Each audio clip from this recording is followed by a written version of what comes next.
రాష్ట్రంలో చనిపోయిన 7,600 మంది రైతు బిడ్డలకు బీమా డబ్బులు అందకుండా ఆగం చేసినందుకు నిన్ను కంచె వేసి కాపాడుకోవాలనా? దేనికోసం కాపాడాలి? నిన్ను కంచె వేసి కాపాడుడు కాదు, కాగడాలు పట్టుకొని నిన్ను తరిమే రోజులు దగ్గరలో ఉన్నాయి మిస్టర్ రేవంత్ రెడ్డి. రైతులందరూ కాగడాలు బట్టి తరుముతారు బిడ్డ నిన్ను. ఇలా అన్ని మోసాలే చేసినావు. అరే రైతులకు 5 కిలోల తరుగు లేకుండా కరీంనగర్ లేనని వడ్లు కొన్నారే, జేబు దొంగల లెక్క, జేబులు కత్తిరించటోళ్ళ లెక్క ఇలా రైతులకు క్వింటల్కు 5 కిలోల తరుగు పెట్టి రైతుల బతుకులు ఆగం చేసినందుకు నిన్ను కంచె వేసి కాపాడతారా? దేనికోసం కాపాడతారు? ఇలా రైతులకు బాగా అర్థమైంది రేవంత్ రెడ్డి. నువ్వు ఎంత ప్రాధేయపడ్డా, నువ్వు ఎన్ని రకాలుగా మాయ మాటలు చెప్పినా నిన్ను నమ్మే పరిస్థితి లేదు. ఎప్పుడైతే దేవుడు మీద, మా వేములవాడ రాజరాజేశ్వర స్వామి మీద ఒట్టుబెట్టి రైతు రుణమాఫీ విషయంలో మాట తప్పినవో ఆ రోజే నీ పని అయిపోయింది. దేవుడి మీద, రాజరాజేశ్వర స్వామి మీద ఒట్టుబెట్టి మాట తప్పినోని మన రాజరాజేశ్వర స్వామి క్షమిస్తాడా? అయిపోయింది నీ పని, అదే రోజు అయిపోయింది. దేవుణ్ణే మోసం చేసినావు నువ్వు. నిన్ను ఈ దేవుడు కాదు కదా, రాష్ట్ర ప్రజలు కూడా నిన్ను క్షమించేటువంటి పరిస్థితుల్లో లేరు. ఏదేదో పిచ్చి పిచ్చి డైలాగులు కొడుతుంటాడు. నిన్న కేసీఆర్ గారిని పట్టుకొని పశుపతి అంటాడు. నువ్వేంటిది మరి, భూతపతివా? ఇప్పుడు ఆ నేపాల్లో హిందువులంతా, ప్రపంచ హిందువులంతా పూజించే పశుపతినాథ్ దేవాలయం ఉంటుంది నేపాల్లో.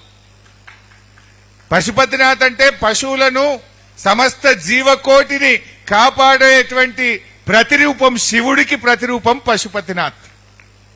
మరి కేసీఆర్ గారు అంత అద్భుతంగా రైతులను, రైతుల చేతుల్లో ఉండే పాడి పశువులను అందరినీ కాపాడి రాష్ట్రాన్ని అద్భుతంగా అభివృద్ధి చేసిండు. నువ్వు కేసీఆర్ గారు పట్టుకొని ఏదో బూతులో సినిమా డైలాగులు కొట్టినంత మాత్రాన ప్రజలు నమ్మే పరిస్థితిలో లేరు. ప్రజలకు అర్థమైంది కేసీఆర్ గారు ఏందో, కేసీఆర్ గారు చేసిన పనులేందో ఇలా రాష్ట్ర ప్రజలకు అర్థమైంది. నిజంగా కేసీఆర్ గారు ఉంటే ఈ కరువు కాలంలో, ఇప్పుడు ఎల్ నినో వచ్చింది అంటున్నారు, ఎల్ఎండిలో మనోళ్ళు పోయి నిన్న హాకీ ఆడినరు, ఫుట్బాల్ ఆడినరు, క్రికెట్ ఆడినరు, నేను చూసిన. ఆ పరిస్థితి ఎందుకు వస్తుండే? ఇలా ప్రపంచవ్యాప్తంగా ఎల్ నినో వచ్చింది. కాలం కాదు, వర్షాలు పడై కరువు వస్తుంది అని చెప్తా ఉన్నారు.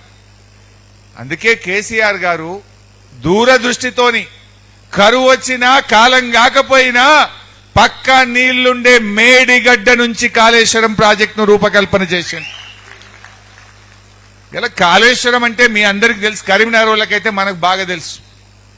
కాళేశ్వరం అంటే 3 బ్యారేజీలు, 18 రిజర్వాయర్లు, 17 పంప్ హౌజులు, 203 కిలోమీటర్ల గ్రావిటీ టనల్లు, 1500 కిలోమీటర్ల గ్రావిటీ కెనాల్లు, సబ్ స్టేషన్లు, ఇవన్నీ కలిపితే కాళేశ్వరం.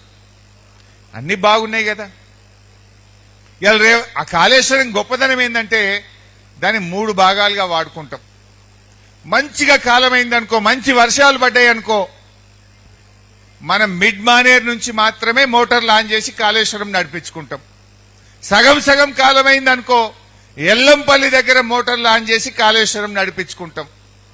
ఎక్కడ కాలం కాలే కరువు పడ్డదనుకో, గప్పుడు మేడిగడ్డ కాడ మోటార్ లాంచ్ చేసి నడిపించుకుంటాం.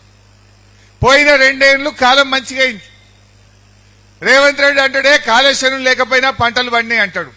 కాళేశ్వరం లేకపోతే అడికెళ్ళి పండుతాయి. పోయిన 2 ఏళ్ళు కాలం మంచిగా అయింది.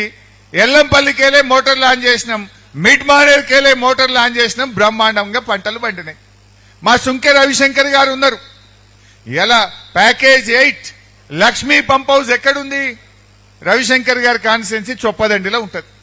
ప్యాకేజ్ 8లో మోటార్లు ఆన్ చేస్తేనే కదా వరద కాలువలో నీళ్లు పోయి బంగారం వల్ల పంటలు పండినాయి. కాళేశ్వరం మోటార్లు ఎల్లంపల్లిలో ఆన్ చేస్తేనే కదా మిడ్ మానేర్లోకి నీళ్లు వచ్చినాయి, మిడ్ మానేర్లో నుంచి ఎల్ఎండిలోకి నీళ్లు వచ్చినాయి. ఇలా ప్యాకేజ్ 6లో ఎల్లంపల్లి గాని, మేడారం దగ్గర ఉన్న పంప్ హౌస్ గాని, లక్ష్మీ కెనాల్ దగ్గర ఉన్న పంప్ హౌస్ గాని, ఇవన్నీ కూడా కాళేశ్వరంలో భాగంగా కట్టినాయి కావా? ఇది కాళేశ్వరంలో పెట్టిన మోటార్లు, కాళేశ్వరంలో తవ్విన టనళ్లు కాదా? ఒక బోగస్ ప్రచారం. కాళేశ్వరం పోయింది, కాళేశ్వరం పోయింది. కరీంనగర్ వాళ్ళకైతే బాగా తెలుసు మిడ్ మానేర్ ఎవరు కట్టినరు. Package 6, package 8 Medaram pump house, లక్ష్మీకి పంప్ హౌస్ ఎవరు కట్టినరో తెలియదా? అవన్నీ కాళేశ్వరంలో భాగం కాదా? పోయిన 2 ఏళ్ళు ఏమైందంటే మంచిగా కాలమైంది కనుక మిడ్మానేర్ నుంచి మోటార్లు నడిపినాం, ఎల్లంపల్లి నుంచి మోటార్లు నడిపి కాళేశ్వరం నీళ్లు బారినాయి.